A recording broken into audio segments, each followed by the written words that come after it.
a drawing has been made of the candlesticks that we want to make. So we want to make a small one and a larger one. Yeah. Now this larger one, because we're restricted to the timber we have, I'm going to use 4x4, just plain pine. Yeah. So that's the sort of timber we're going to use. So I've prepared it and made it ready for the lathe, etc., to turn between centres. Now, because this diameter at the bottom here is larger than 4 inches, I decided then to make a separate piece like this, which is done in 6 segments on 2 layers. Always aim for 2 or 3 layers when you're doing this. Don't just rely on one, because the joints can come apart quite easily, because you're gluing then onto end grain. This way you will not have any end grain by having the 6 segments. There's enough on YouTube to explain all this without me going through in detail. I'm just going to concentrate on the candlesticks themselves. Yeah. But making this, you should know from your school days that the radius of a circle will step round that circumference exactly 6 times. And I've made the template to go along the timber to make my segments. Now, to get those segments right, lots of people I know, and I've experienced all this, they end up not being able to fit the last segment properly. So what they do is try to push it in some way and not get a clean joint or a good joint. Yeah. The way to do this is to stick 3 together, let them dry, and then face this on a sanding machine or with a plane. Yeah, to get those 2 halves fitting exactly together. Then you'll get decent joints. I haven't got perfect joints here by any means, and I'm going to blame the timber for that. It's not me. Yeah. So therefore I have made that bottom piece, and because I've got a joint here, there's my joint line there, that one, which is this bit. I have then, which is this bit here, yeah, I've made a female part for a male part to fit in. Yeah, okay, it's sexist, but who cares, you know. I'm an old man that's been doing this for a number of years, and I rely on female male parts. So I've done the hole in here, the female part. I'm going to put a segment or a spigot on the end of this bit.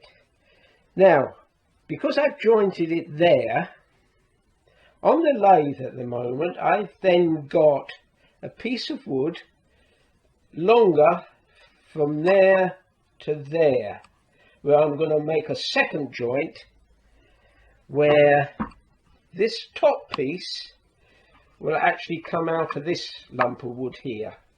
Yeah, I'll explain all this later. But let's just now, we've got the base already made, and if you want to know how to make it, I'll repeat myself, look on YouTube and you'll see. We haven't got time on this video, it'd be too long and extended. Now, I've got that distance there, and the maximum diameter at any way, and we've worked in inches rather than millimeters, but it's up to you if you want to convert, etc. So I've got 3 inches there, 3 inches there, so I know that's my maximum diameter to go to. So if we can look now back over onto the lathe, and I've rough turned a piece of this timber, so-called, down to just over 3 inches, about 3 1/16, yeah, along its diameter. That's the maximum diameter I have on from the candlesticks. Now to mark those maximum things, I use my dividers. Yeah, so I take the measurement then from the drawing upwards to the maximum 3 inches, which is there. So I've got to leave now a piece there for my spigot, in other words my male part, that's going to join, turn the lathe on, and I can mark that. So that bit there is going to be my spigot till they turn down. Then, using my dividers, I like to use dividers. To me, you know, putting a rule on there often is not accurate. Yeah, I like to use dividers and take it from the drawing or from a ruler and then straight onto my workpiece. So now the maximum thing, and I'll just check this.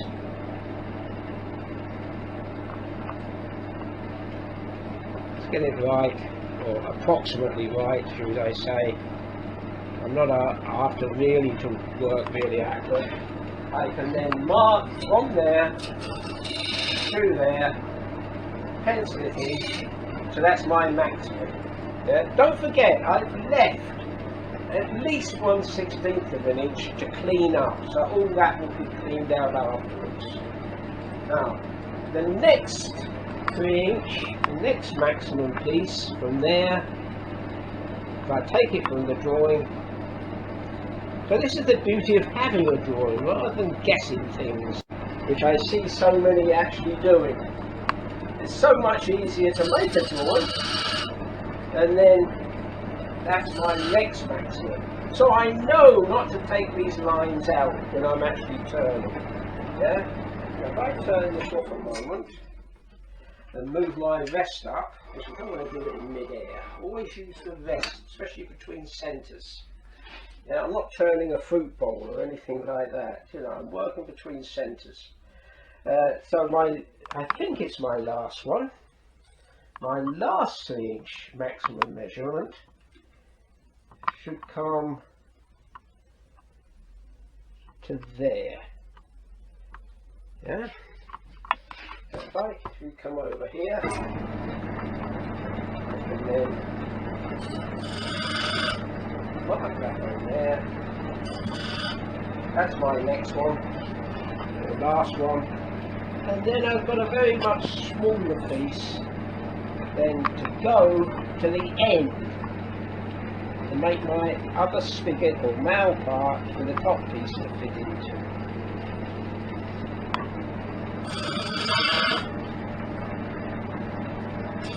So now I'm left with that nice piece there for a spigot that end, a spigot this end, and there's my maximum 3, 4 marks there, and then that's the final length. That will be the final length from there to there, and the piece over.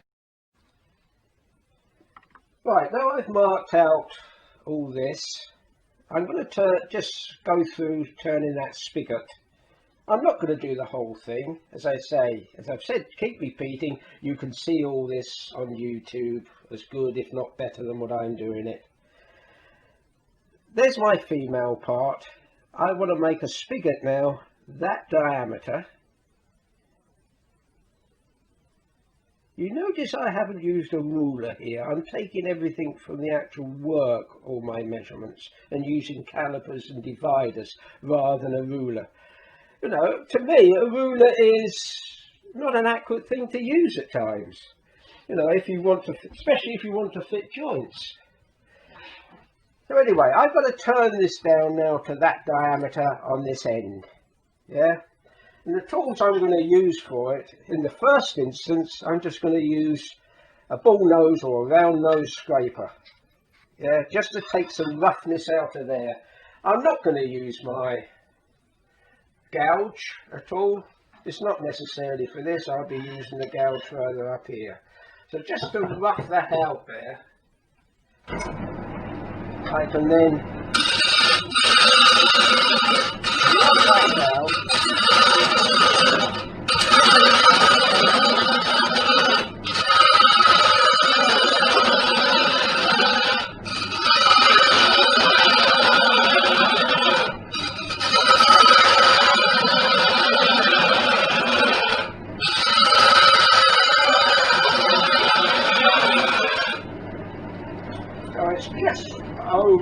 that diameter.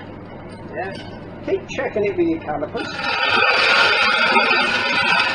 Right, that's sufficient.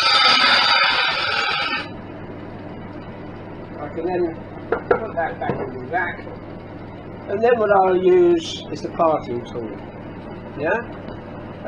Now to use the parting tool, I've seen different techniques, like all the tools on YouTube. I keep mentioning YouTube, don't I? I must watch it along. Anyway, I'm going to then part that down.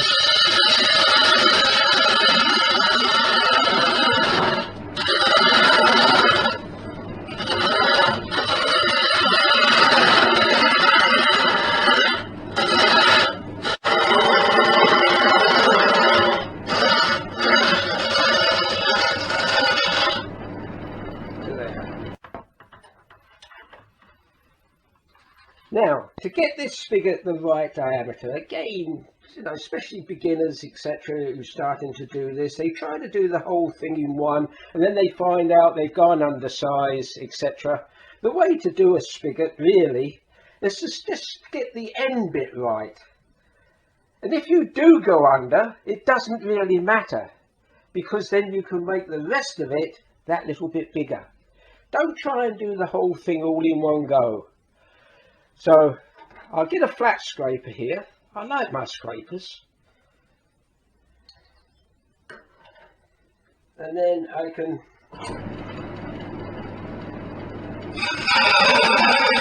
just get that down to the diameter that I want. And thereabouts. So I'm just oversized there, which is great. I haven't gone under.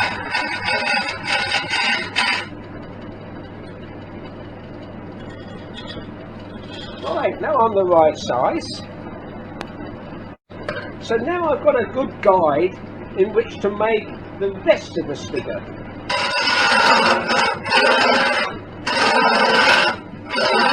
Out and put it on the large side.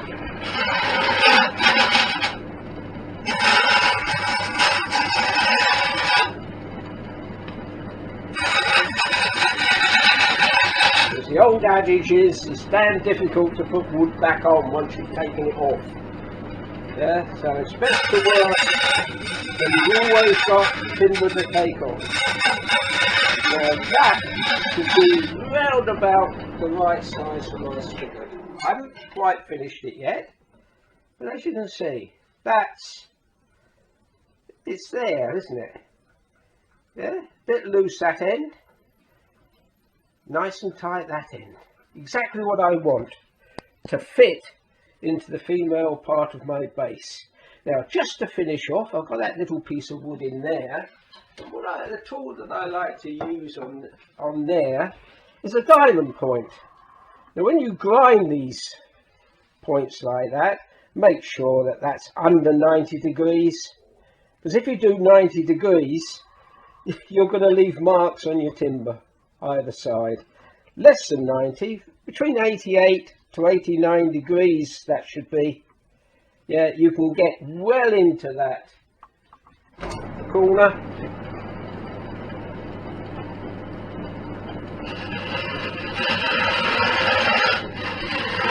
Just to finish that off into that corner.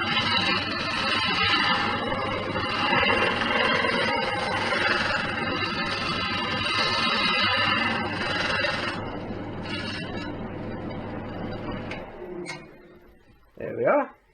I can still see my line, my baseline, which is great. I haven't gone under it.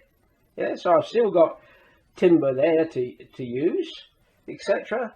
Now I'm going to start to shape from this end upwards and finish off with a spigot at this end as well. So now I'm going to start, as I said, from this end and work upwards. I'm not going to go all in between. I like to start from one end and then work towards my finish.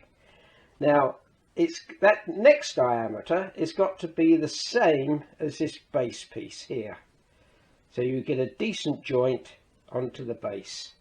which is that. So all I'm going to do now is just to start to turn, and I'm going to start it in this case with my spindle gouge to start to turn that down, bring that down.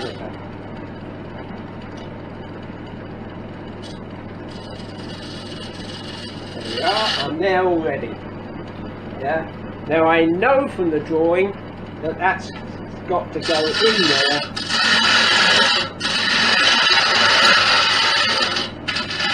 And then come back out.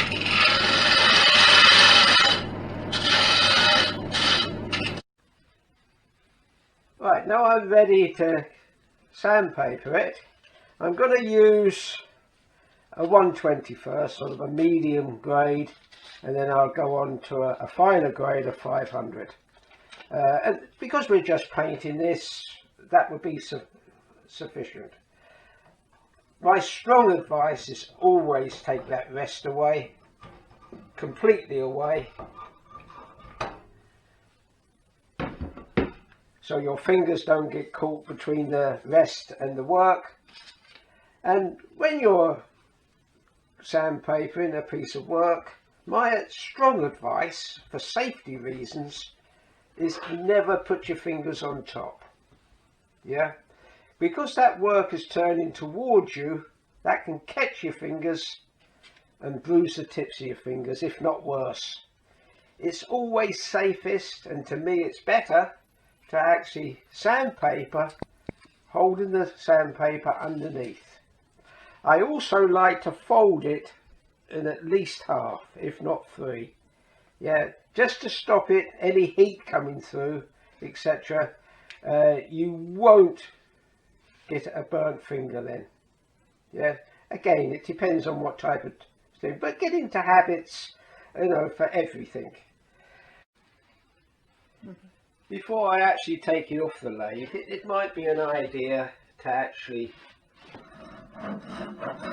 make the salt pass first. In other words, salt through the spigots.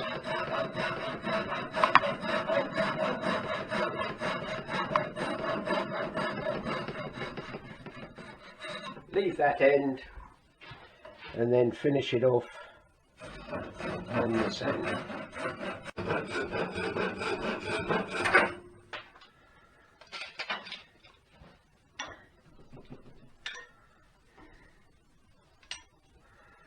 And you could remove your work, etc. And then the moment of truth. There's my base piece. Let me just get this out of the way for you. There's my base piece. Let's see if it fits. Oh my goodness. Dear oh dear. Did I do something wrong?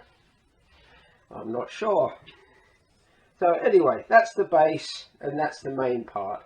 Now I'm going to do this top part because there's an extension piece on here for actually holding the candle, hence the spigot.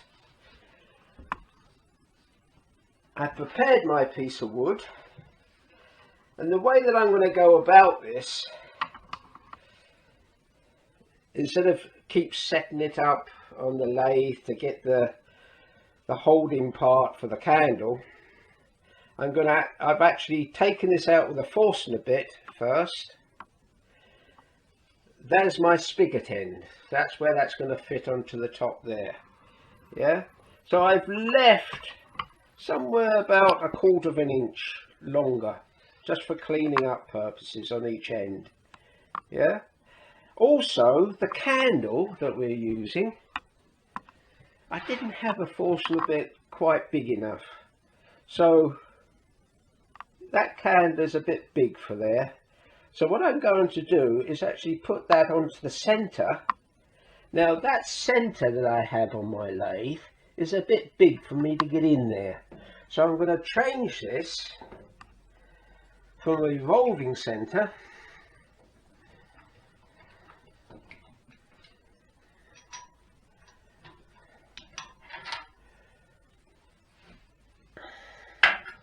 Yeah, so there's my fixed centre going in.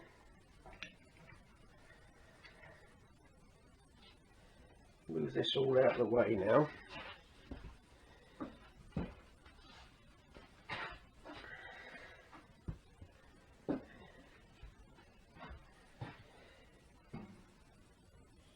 I can actually take it on that end, because the centre of the Forstner bit on the centre lines it up nicely. Yeah, I'll get myself my mallet and just hammer that in a bit, and then I can move my towel stock up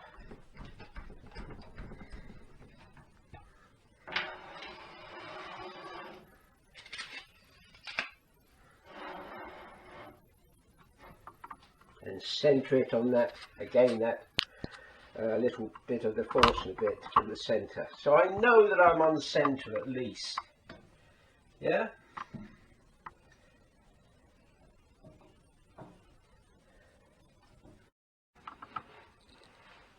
right, moment of truth to fit it all together.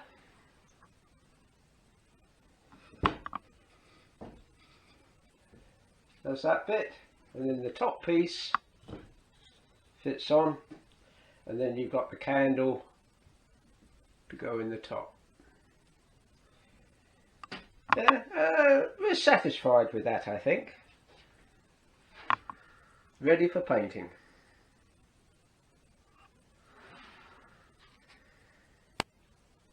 Okay, on to produce now the smaller candlestick.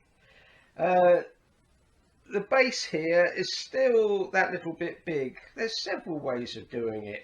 I'm just going to use an odd bit of wood for the base and then manufacture the complete candlestick in one go, yeah, without any further joints. So my only joint will be that point there, that line there. That's where I aim to. So that's going to be my base, and I'll turn separately. Yeah, again, the beauty of having a drawing is to make sure you've got a center line for something like this. If it's round, get a center line on. I'm going to take my maximum distance there and just set my dividers. You can use compasses if you wish. It's just personal preference. I find it better with dividers. It's more sturdy. Okay, so if we go over now onto the lathe, so I've roughed out the main candlestick again, and I'll put the maximum lines on for my diameters to give me guides. Yeah, but I'll just set up the base part on the faceplate. If I take this off,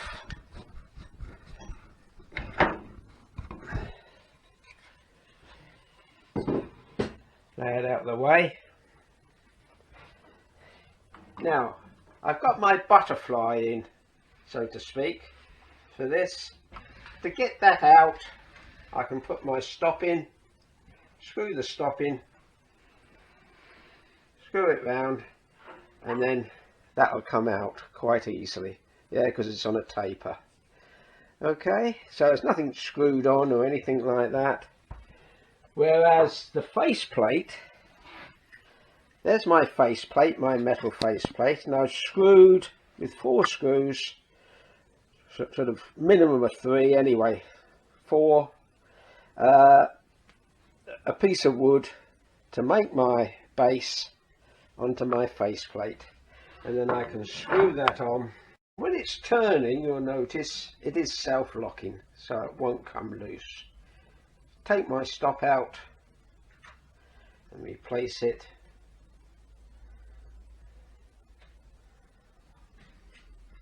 Give it a little turn. Now, whenever you use on a faceplate, my advice again is to get it round, and I've got this reasonably round now. And then I'll twist my rest around, And the thing is, you want to get your tool that you're going to face off with. Again, I'm going to use just a flat scraper for this. You want to get the tool onto the center, not the rest. Yeah, a lot of people go and set their rest onto there, and you're too high. So onto the center of the work. So what I can do now is just turn it on and mark my center. There it is there. Yeah, quite easily done. So I know now to adjust my rest so that's on center with my tool.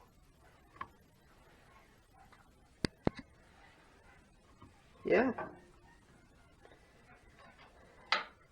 So you want to be somewhere around 1/8 to an inch or 1/4 of an inch away from there, and then I can face that.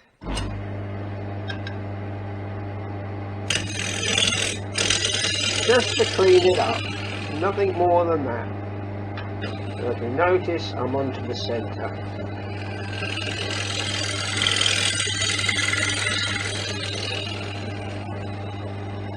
So from my drawing, that should be the thickness of my base that I require.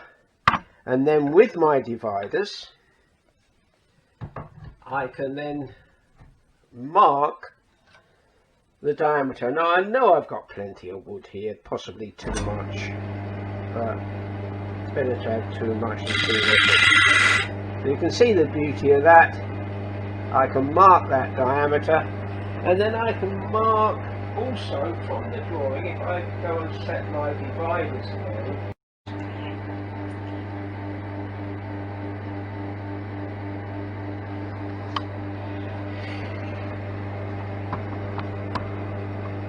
the other diameter that I want. So I know that's the diameter I want there for the maximum diameter for my base, and that gives me a guide then also where it's going to come up now and fit onto the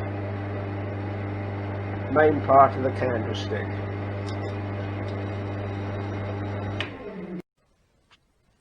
Right, there's the drawing. There's the finished base for the large candlestick. There's the main body. And there's the top piece to hold the candle. The smaller candlestick,